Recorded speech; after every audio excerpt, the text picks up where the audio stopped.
All right, Donald Trump's approval rating is currently cratering among every single sector due to his failure to, number one, end any wars. Actually, new wars have started. Number two, his failure to secure any deals or cause any economic ease for the American people. And three, his recent mobilization of the National Guard and Marines has tanked his approval rating even more. Across every single sector, even immigration, which was the only place he was above water, he is struggling. Watch this clip and then we'll break it down further. I think the simple word here is hurt. It has hurt Donald Trump's popularity. You can see it right here. We have two new polls, Quinnipiac University, AP New York. I got the prior poll for you on the screen. I got the now. This is the net approval rating. You can see this in Quinnipiac, -12 to -16. How about AP Newark? -16 to -21. Awful, awful, awful for both of these pollsters. Where we are right now, both Quinnipiac and AP Newark, the worst for Donald Trump in this term so far. There's more to this clip, but that is the worst thus far due to a combination of things. We are now learning that Trump's military crackdown is starting to dent his poll numbers. Polls show that American voters don't seem to enjoy the threat of military occupation. And if you watch my video this morning, MAGA fighter Ryan Garcia, who has millions of followers, he's a super famous Mexican-American fighter. He was a big Trump supporter. Even he came out today and said, "I can't stay silent. The Trump admin is being too aggressive." Many people who voted for Trump, whether they're farmers, whether they're Latino Americans, whether they're Muslim Americans that are now seeing things break out in the Middle East, they're like, we got swindled. As Donald Trump launched his militarized crackdown in Los Angeles, the president and many of his advisors were convinced that deploying troops to the streets of a major American city would be good politics. And this is what happens when you remove any reality tests, any walls around Donald Trump that can allow him to have pushback in reality. Then he gets lost in the ether and thinks these insane dictatorial moves are popular. They maintain, three people familiar with the matter say, that immigration was one of Trump's strongest issues, that it helped get him back in the White House, and that his mass deportation program has pulled well since the 2024 campaign. No matter the pushback to Trump sending in the troops from Democrats, the media, or protesters, Trump and his brain trust thought this was going to be a win. But just days into Trump's deployment of the National Guard troops, new public polling suggests that Trump's recent deportation operations and his decision to use the military are not boosting his approval ratings. In fact, Trump's latest power grab is tanking his numbers. And listen, Trump's general platform of immigration crackdowns polled well. However, it's beginning to falter underneath him. According to polling analysis done by G. Elliott Morris, Trump entered office with a strong positive approval rating. It appears the militarized incursion into Los Angeles is not playing well. A recent YouGov survey shows 47% of American adults disapprove of Trump ordering the Marines to LA, compared to just 34% who support it. That's basically like the floor of support that Trump will always have. In the same poll, 45% disapprove of the president using National Guard troops, with only 38% of respondents backing it.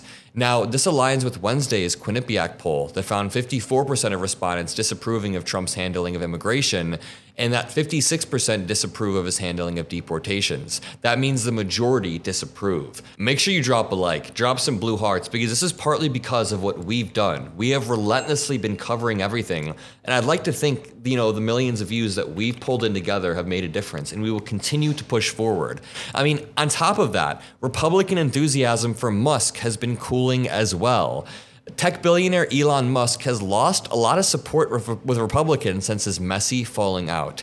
Fewer Republicans view Trump's one-time government efficiency bulldog very favorably compared with April, and you can see that his support is beginning to slowly decrease among Republicans in particular. In April, 38% of Republicans found him very favorable. Now it's down to 26, probably because he's beefing with Daddy Trump. Let's continue this video. He is very much way underwater, at least in these two polls. And this is overall approval. How about specifically on immigration? Yeah, so immigration has been a strength for Donald Trump. That was why in the beginning of the week I said that Donald Trump wanted this fight. Maybe he shouldn't have wanted this fight. Maybe he should not have wanted this fight, because like Donald Trump does, he overstepped and he messed it up. Talking about here. Let's take a look at the net approval rating for Donald Trump on immigration. You go back to June 1, he was at +4 points. Look at where he is now, -2 points in the aggregate. That is a drop of 6 points in only about 2 weeks' time. The only thing that's happened over the last 2 weeks is obviously Donald Trump's ramped up immigration hawkish agenda. And at least at this particular point, the American people are saying, no, we do not like that. And they have turned against the president on his core strength issue of immigration. He is now underwater on the issue that has been strongest for him. A bit of a turn, but it is happening this weekend. This weekend is the big military parade that the president, we know, has been pushing for.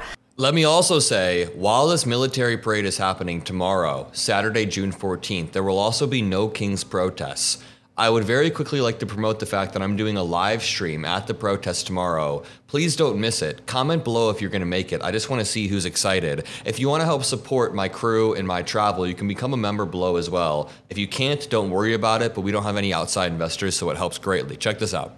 And is getting this time to celebrate the 250th anniversary of the U.S. Army. There's been a lot of back and forth about concerns over cost and simply how much the hardware and military tanks are going to weigh, and could they damage even the roads.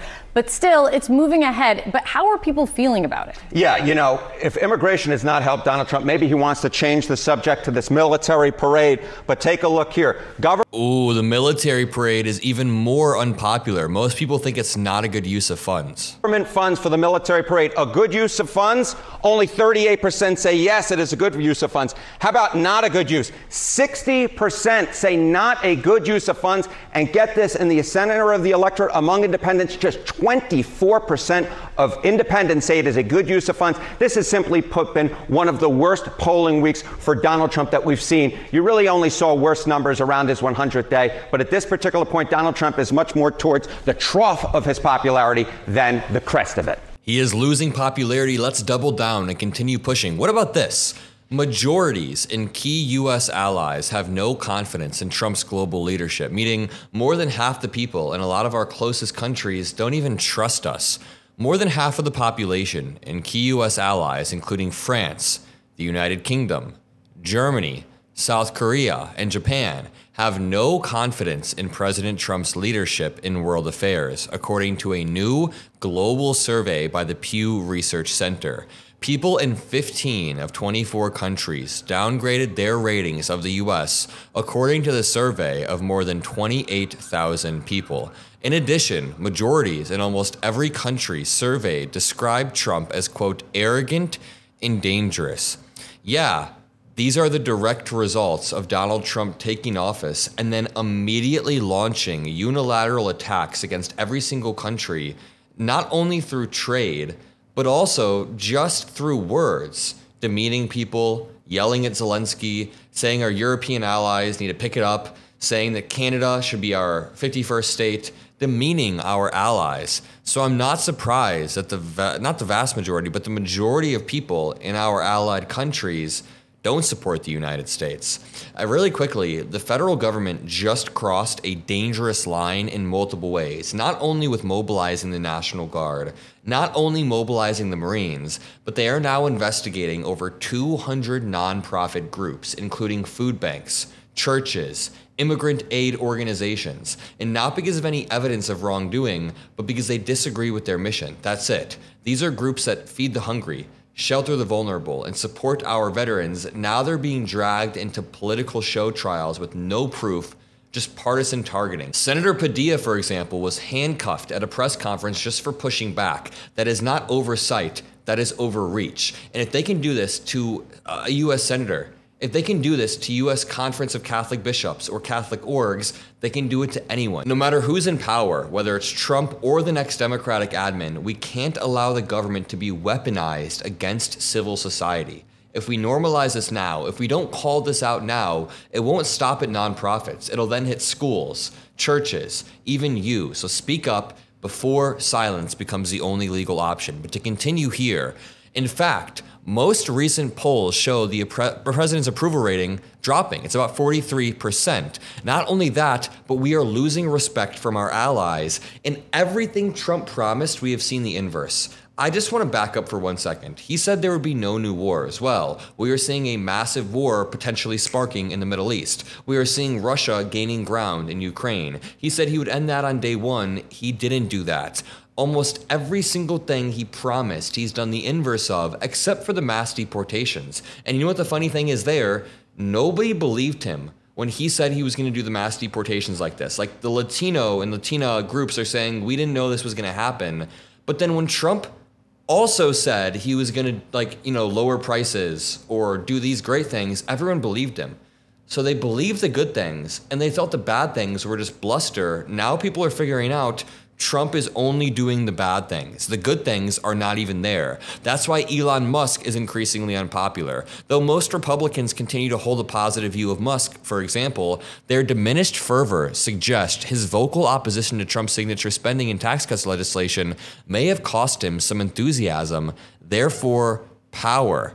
That may have cost him some power. So I just want to back up and end this off by saying, when Trump is underground across every single issue, even immigration, even deportations, even the one key issue that was supposed to work in Trump's favor is now working against him, you know that he screwed up, and we will continue to push forward. We will continue to relentlessly cover this every single day, and we only do that with the help of you guys. So I want to say thank you for all of the help you've provided so far.